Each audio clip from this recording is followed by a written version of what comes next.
Hi, welcome to your checkup. We are the patient education podcast where we bring conversations from the doctor's office to your ears. On this podcast, we try to bring medicine closer to its patients. I'm Ed Dulesky, a family medicine doctor in the Philadelphia area. And I'm Nicole Rufo. I'm a nurse. And we are so excited you were able to join us here again today. Tough to pick from all of the fun things that we did in Bali to talk about, but timeliness, it's top of mind. That huge congratulations to, if anyone's a longtime listener of the show, they know that one of our most loyal listeners, Mike, who often listens in his basement doing basement things. Mike doing basement things. So if anyone knows of this guy, know that he got married this weekend to his wife, Sam.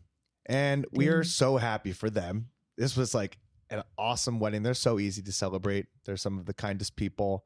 They give of themselves so much, and it's just they're great people. Really easy to celebrate. Yeah, it was really fun.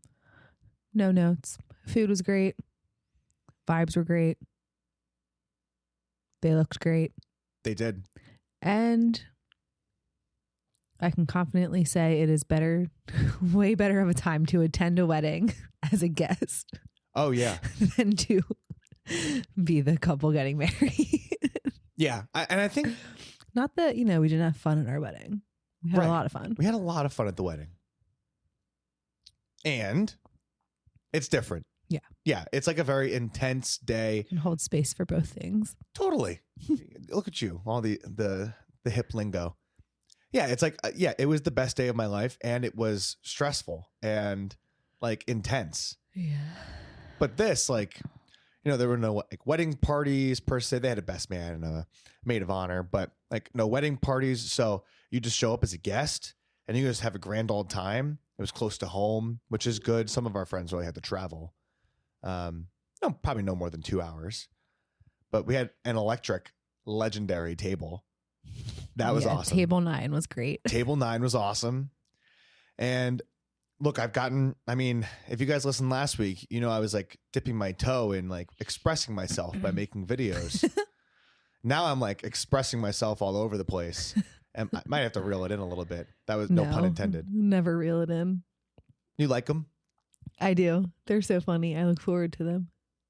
We got up this morning and I was like, oh my God, I can't wait for your reel from Mike and Sam's wedding.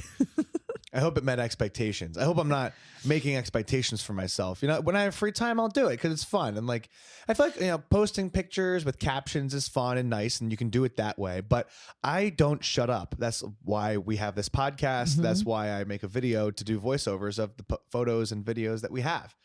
So yeah, that one was a fun one to make. Poor Austin tore his hamstring, I think, while he was busting a dance move. Oh my God. The two of them together, he and Addie, are so funny.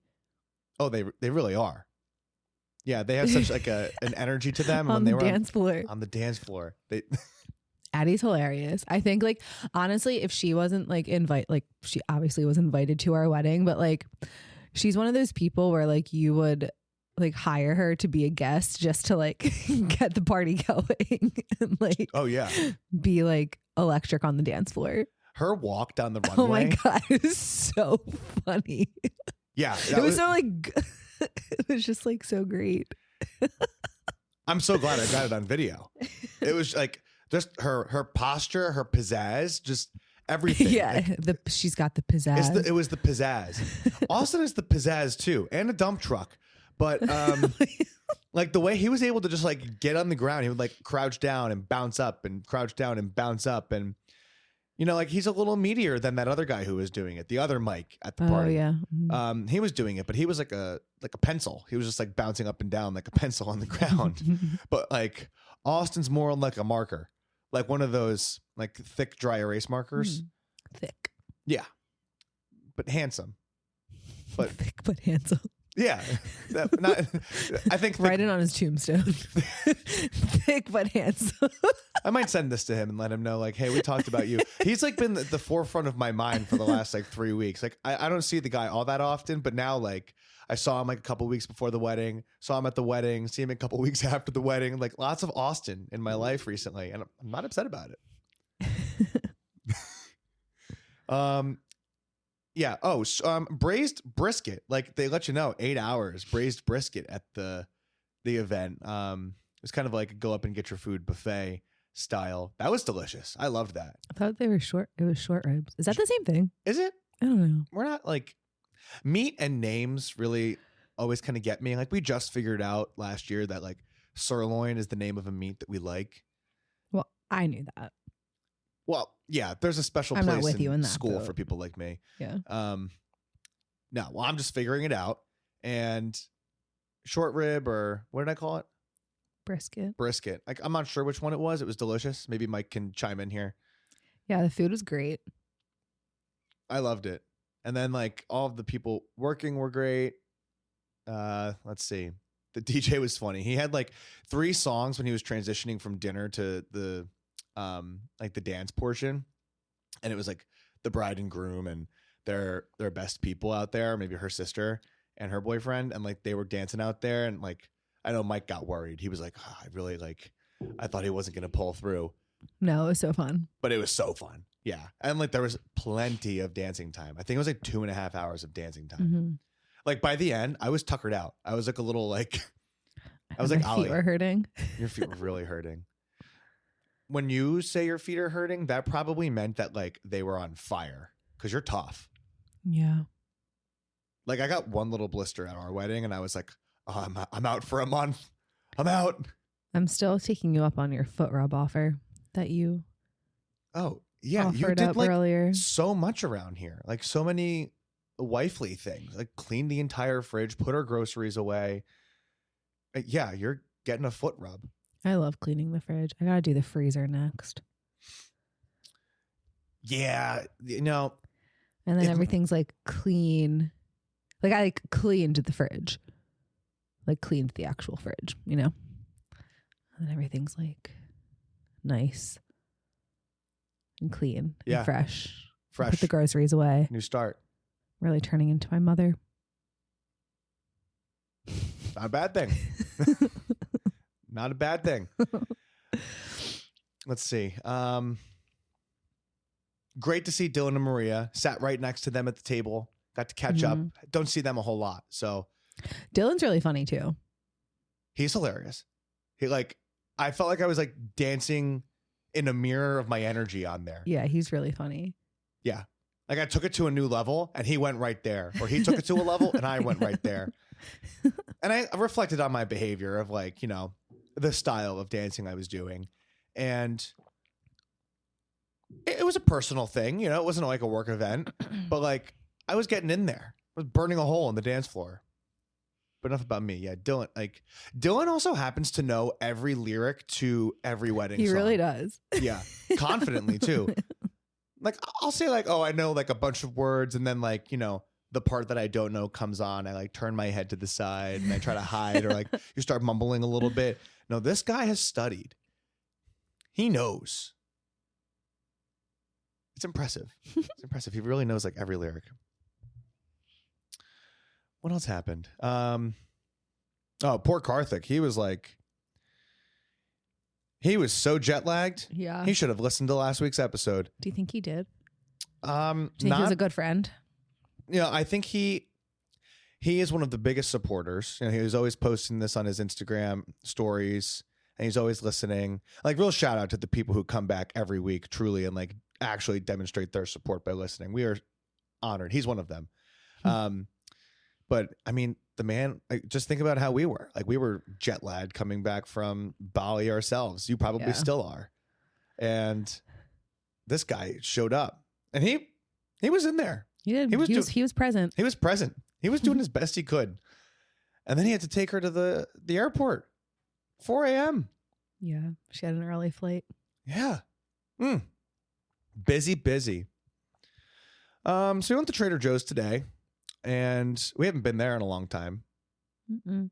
I was hoping some of the Christmas stuff would be out, but it's too early. It's also only like 2 days into November. Well, that's not like totally it was just true. Halloween. You got the advent calendar for Ollie. Oh yeah, we did. Yeah. They had. I'm so upset we couldn't get one last year because they sold out. Not this year. First in line. Yeah. He's going to love it. It was busy, but they were like all hands on deck. Like they had every cash register was like had a person there, and they're wildly efficient. They are. Just like China Airlines. Gosh. Wildly efficient. And like I knew exactly what was going on. Like, can we fly China Airlines like domestically? I wish. In the US. Honestly. Because like that was so cool. I just like can't with like American Airlines and like United anymore, you know? Yeah. It was comfy. Like we were taking off at the minute, down to the minute that it said like our flight was scheduled for. Yeah. None of this like, there's a tractor on the runway. We're going to be Something's in the way. 20-minute delay, which stinks. And like we built it in. We built in like a 4-hour timeline before our flight and in between to like make sure that no hiccups happen because we expect so many delays. And it happened. Yeah. But no, not China Airlines. Wow. Have you seen Taiwan? Most people think it's small. But I ask you, have you really seen all of Taiwan? Go ahead. Tell them. Tell the good people. Okay, on China Airlines is owned by Taiwan, but China Air is owned by China. I found out. Oh, did you? I did not know these So details. the whole like on like the screens on the back of the seat, they have this whole like I don't know, video, like marketing video, I guess, but it's like for I guess like tourism in Taiwan, and it starts out and it's like, what does it say? Have you ever seen Taiwan? And then it's like most people think it's small. But then it goes on to say, you know, all of the things that Taiwan has to offer you. And it just like keeps playing on a loop with this very specific music in the background. I wish I could and find so it. it was on like, and it like does it on for like takeoff and then landing. Then it like starts playing again. And we had 2 of those flights. So we were watching it on a loop 4 times. And should we tell them about Jade? I think it would be so funny. Yeah. So there's one part in it and they talk about Mount Jade that I guess is like the highest point in Taiwan. Yeah, I think so. Is that what it was? Yeah, I think that's what it was. And so then Eddie is like, if we have a girl, like if we have kids and we have a girl, we should name her Jade. And then when she asked like how we came up with her name, we can say that it was... What are we saying? Like, I was saying, like, we named her from like our honeymoon. And then when she asked like, oh, like, where did you go? We can say, I don't know, whatever. And then we'll basically be talking about how we were in Taiwan for 4 hours on a layover. Yeah. And her name was like from Mount Jade, which is the tallest point in Taiwan. But we had never actually been there, and it would all have just like been for the bit. Yeah. And our only Taiwan experience was within the lounge. Yeah. And so if we ever have a daughter named Jade, it's all for the bit. Let this be a marker that this is why this happened. And maybe if it does, it's a pretty name. It is a pretty name though. It is. But Jade, why am I named Jade? Well, we went to Taiwan. Let me tell you, one time your father and I were in Taiwan on our honeymoon. Like, I thought you were in Bali. We did. But we also went to Taiwan. Well, how long were you in Taiwan? Well, only for a few short hours. Well, what do you mean? How did you see the mountain? Well, we didn't actually. On a video. We saw it on a video. Have you seen Taiwan? Many people think it's small. But I asked them, have you really seen all of Taiwan? And then that's when she's going to Google, how do I put myself up for adoption? Oh, it's such a funny bit. I really like now I've made this and it's vexing. I'm fixated on it. Might need to happen. Who knows? Jade. See, I feel like because the name would end in a duh, and then he can't go like duh to duh, like Jade Kowalski, like you know. Duh. It's tough to say. Yeah. Yeah. Duh to Jade duh. Rufo. Right. That rolls. Could do that. Yeah, that rolls. Let's see. Maybe we'll have to save our food antics and some other Bali stories for another time. Oh, wait. What? So Halloween obviously happened recently. And for anyone who's seen Hocus Pocus, we went as there's a very small scene, but it's an important scene where the Sanderson sisters go in and they meet the devil, and they think it's the devil and his wife, Medusa. You mentioned sister, but I think wife. And No, I think in real life, those actors are brother and sister. oh, the actors Yeah. are an actress. Mhm. Oh, well, it seemed like they were playing a married couple, and They were. that scene, like the devil and Medusa, is what we went as, and I think it was very well received. You put it together. I had the idea. You made the vision happen. So credit to you, Amazon Fairy. Mhm. That was a fun one. I was really happy about that. And it was nice because I got to wear pajamas. You certainly did. We were actually stepped outside, and some guy was like, "Hello, good evening, my lord," but I was dressed as the devil. He had like a witch hat on. Oh, did he? Yeah. I thought he was just an average person dressed on the street. No, he had And the I'm hat like, on. oh, Like we've the got a lot of Black satanic witch hat. worshippers around here. Yeah. And then down the street, there was someone screaming at the top of their lungs, and the police showed up. Yeah. We're getting all the goss from our one neighbor earlier today. Yeah, apparently a lot of stuff happens around here, but we it was funny because he was like, "Oh, like we don't want people to change their behavior or like stow themselves away inside," and I was like, "Oh, that's funny. Funny. That's exactly what we do." It's actually what we do. Yeah, Yeah. I think now's as good a time as any. Do you have any more thoughts for the banter? No. You did make a treat today. I did make a treat. I made some Christmas crack. Can you tell us a little bit more? Oh, yeah. Christmas crack. You probably made it. It's like a professional medical podcast. And it's like Christmas crack. It's like saltines or Ritz crackers, and then you melt like brown sugar and butter, pour that over it, bake it for a couple minutes, and then put chocolate chips, spread it. So then it's this like caramely, chocolatey, salty, crunchy, sweet, yummy dessert. Sounds sinful. Yeah. I made some last year for Thanksgiving, and people seem to really like it. And then my friend Lauren and I were talking about it at work the other day because she's having a Christmas party that we're going to. So she was like telling me things she wanted to make. And we were talking about Christmas crack and how much we both love it.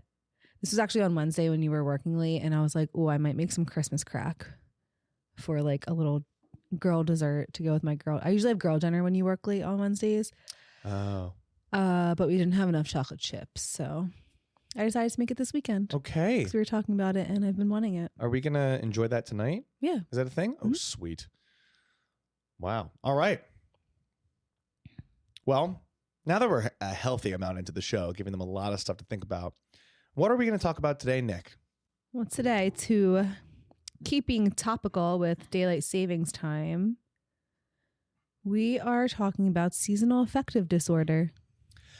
Yeah, I feel like it's one that might be under-recognized and underappreciated.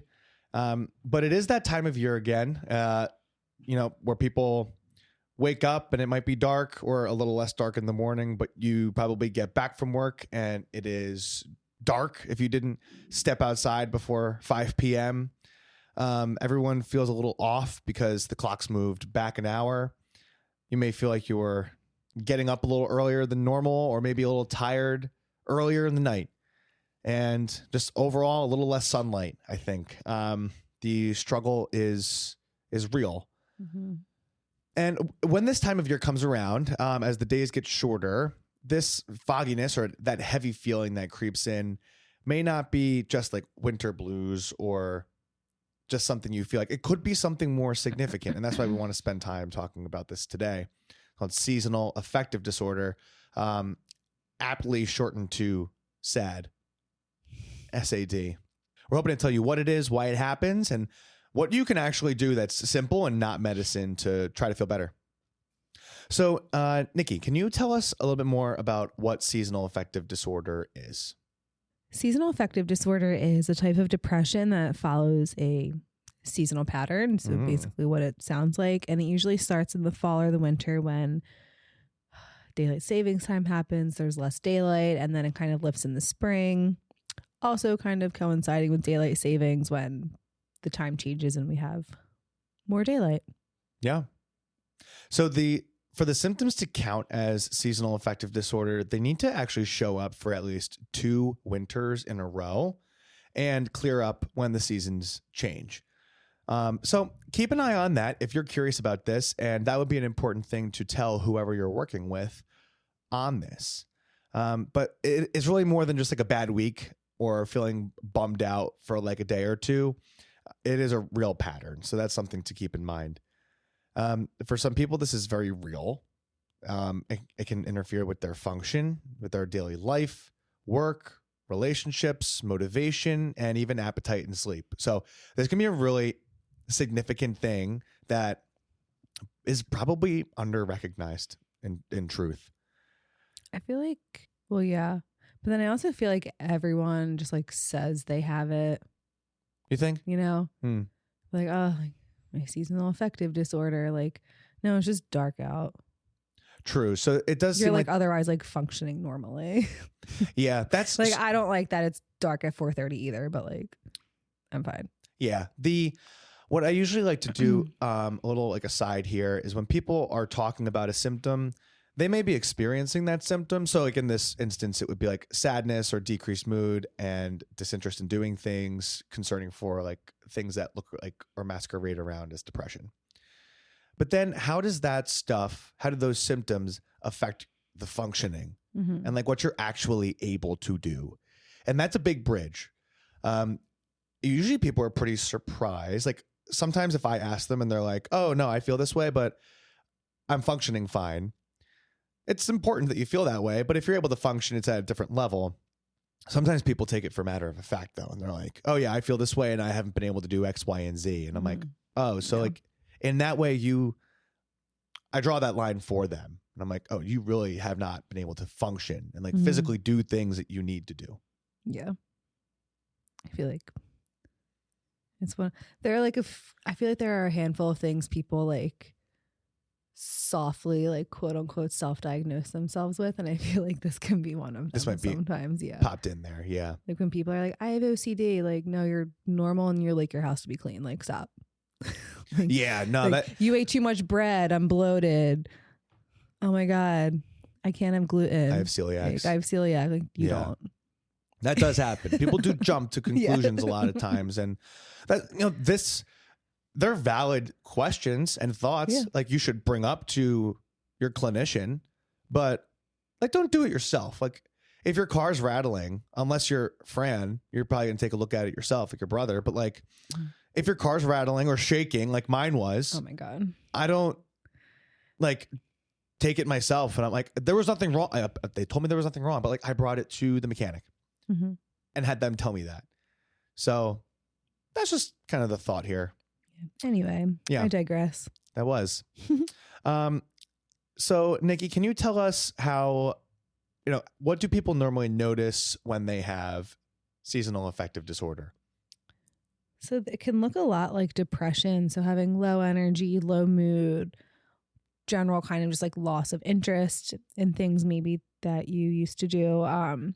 But seasonal affective disorder has a few unique features where people tend to sleep a lot more and then crave carbs, and as a result of that might gain a little bit of weight in the winter. Yeah, and some of this we're going to share all of our resources that we looked into these too, but like I feel like when there's less light outside, people are also moving less, and so that may also contribute to a little bit of weight gain. But this does sound like me every February. So don't take that as it is. So sometimes it seems like there's even a group that gets a reverse pattern. It tends to be more rare, but like in the summertime, they may feel more anxious, and they might end up sleeping less or eating less. So it's a little bit of mix and match here, but the far more common one is the one that Nikki described right there. Okay, Eddie, who will tend to get seasonal affective disorder the most? So it's more common in women and younger adults. It's more likely if you live farther from the equator. And that technically means that like places where the winters are darker and longer. For example, like when we went to Bali, we were talking with them and they were like, what do you mean the sun goes down at 4:30? They were Yeah. shocked. And they're like, you mean it gets cold and there's snow? Whereas there, like, I think it all just kind of hovers between like 75 and 88 degrees. Mhm. And it's like sunny from 6 a.m. to 7 p.m.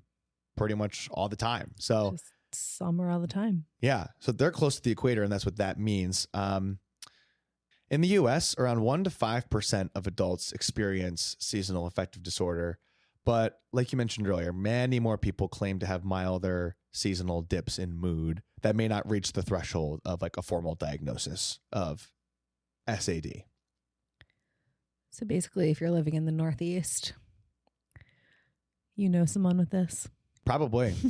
And I've seen a bunch of patients, like I would get people who were really like, it really bothers them. And though it's in residency, they would come in and they would like be really down. And then the months would go by and I'd be like, all right, why don't I see you in a month? Why don't I see you in 3 months? And then the season would change. They'd come back and like, they'd pop right up. Mm-hmm. And so it can be a little confusing because like we started medicine at the same time too. So it was tough. Like you need to do all of the things and we're going to talk about what that looks like, but it can be confusing. Like, is the medicine working? Is it the season changing? Sometimes tough to say. And I think that's probably why you need 2 seasons. So then talking about why it happens, it in large part comes down to the way light affects our brain. When we get less sunlight, our internal clock, or otherwise the circadian rhythm, like we talked about last week, it gets out of sync. And so that messes up with hormones like serotonin and melatonin. And then these already at baseline help regulate mood and sleep. And if they are out of whack, it's probably not too far out of the stretch to imagine that this will cause problems. And so there's some evidence out there showing that some people's eyes detect light differently because of their genes related to pigment called melanopsin. So some people are literally wired to feel light changes more intensely than others at their baseline. So Nikki, why don't we talk about treatments that work? Because sometimes you can just get these things. We're telling people like, don't self-diagnose yourself, but if you're looking for some extra stuff to do to be more proactive, here's where the list starts. So what are some things that the good folks who listen to us can think about? Well, the good folks can think about main ones are light therapy, cognitive behavioral therapy or CBT, or in some cases you might need some antidepressants. Yeah, and it's reasonable to try. Like, I mean, I think hopefully as we like move farther and farther along in life, like there's less stigma associated with like using a medicine like this. Like you get a cold, like you get a bacterial infection, take an antibiotic.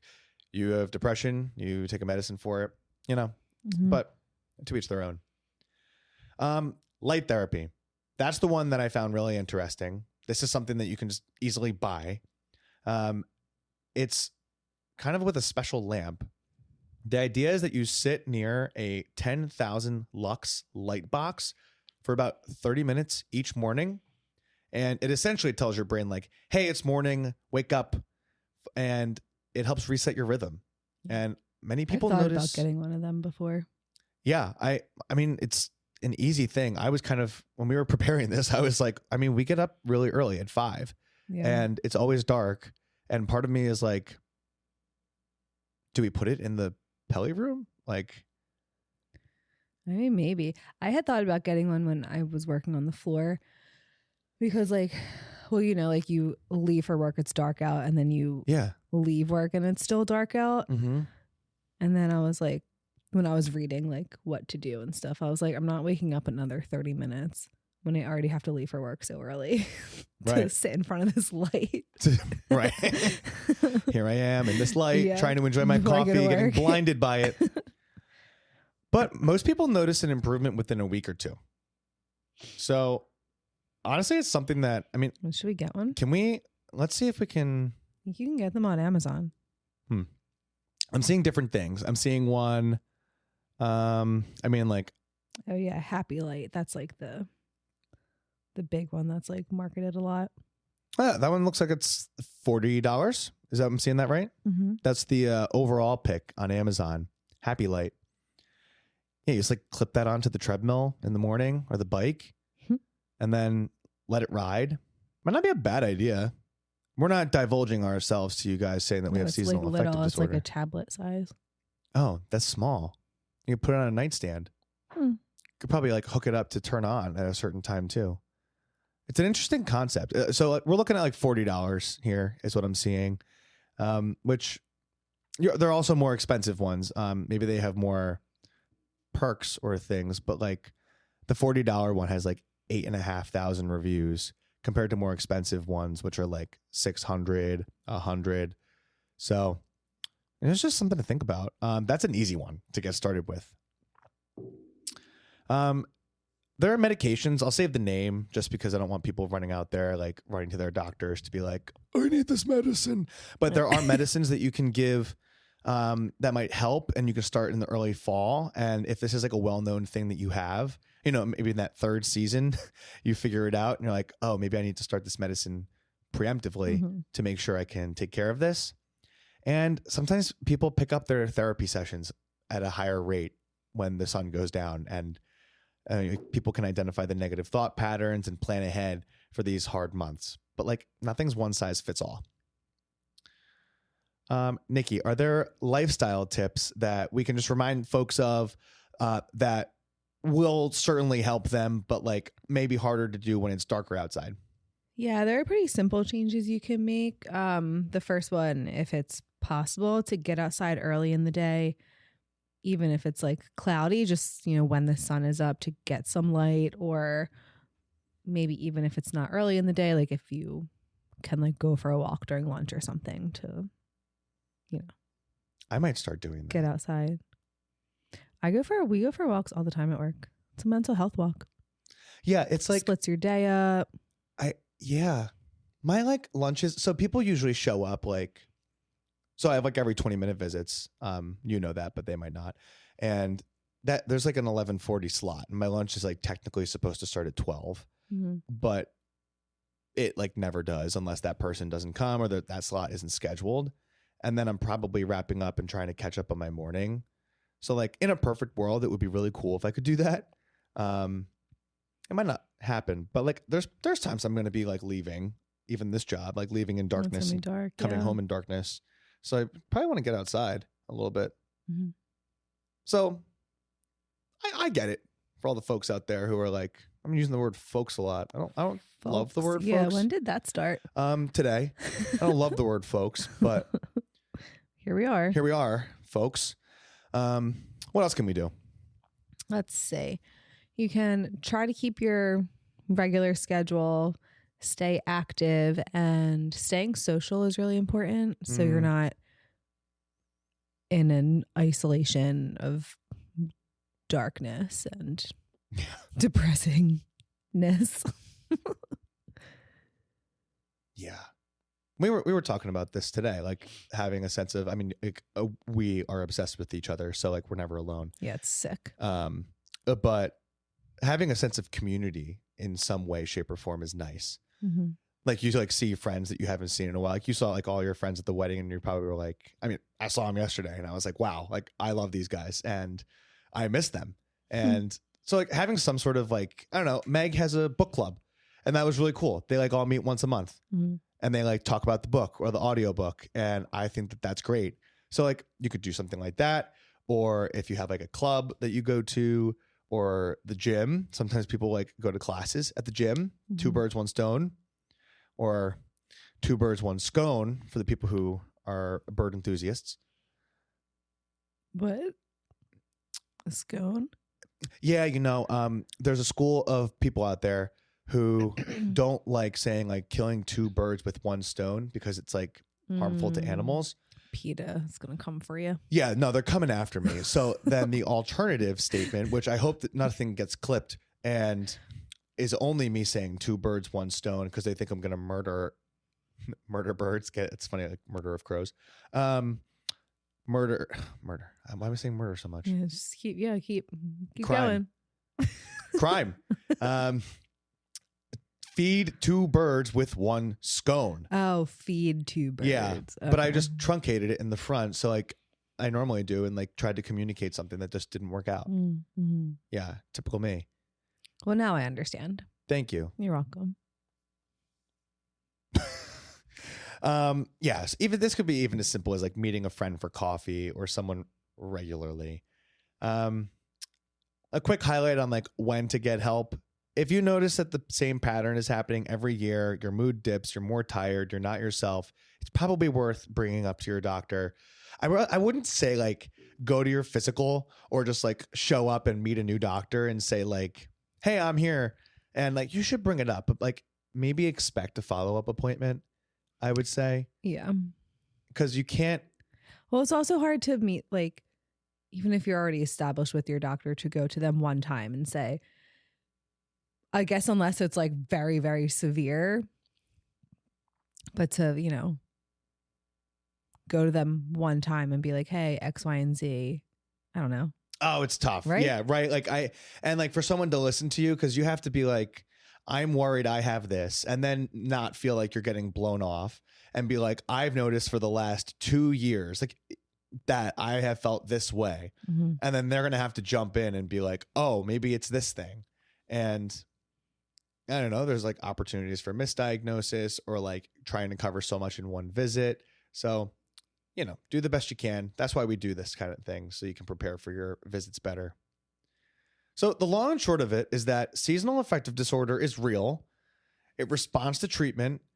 It might be just a little more than just like feeling down or tired when the sun goes down earlier. But you also don't have to just wait for the spring to feel better. We gave you a couple things that you can work on and see if they help you. And you're not going to get a medal for toughing it out and not feeling good. Like you're the only one who's going to not feel good. So might as well look into it and try to make it a little better. Any last thoughts? Nope. Great. So thank you for coming back to another episode of Your Checkup. Hopefully you were able to learn something for yourself, a loved one, or a seasonally affected neighbor. You can check out our Instagram. Check out my personal Instagram if you want. Yeah, you've been on fire lately. I'm just like pumping them out. But check out our Instagram. You can email us at yourcheckuppod@gmail.com. You can look at our website to find all of our old episodes, of which there's a ton. And my next thoughts for a few episodes are going to be like about osteoporosis. I think we're going to dip our toe into menopause soon. And the conversation about hormone therapies for menopause, which are often very confusing, and we're going to try to take some time to break that down in the coming weeks. So if you're interested in that, send us to a friend, a loved one, or a neighbor. And until then, we will see you next time.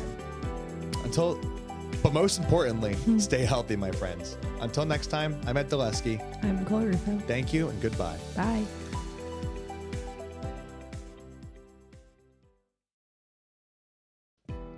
This information may provide a brief overview of diagnosis, treatment, and medications. It's not exhaustive and is a tool to help you understand potential options about your health. It doesn't cover all details about conditions, treatments, or medications for a specific person. This is not medical advice or an attempt to substitute medical advice. You should contact a healthcare provider for personalized guidance based on your unique circumstances. We explicitly disclaim any liability relating to the information given or its use. This content doesn't endorse any treatments or medications for a specific patient. Always talk to your healthcare provider for complete information tailored to you. In short, I'm not your doctor. I am not your nurse. And make sure you go get your own checkup with your own personal doctor.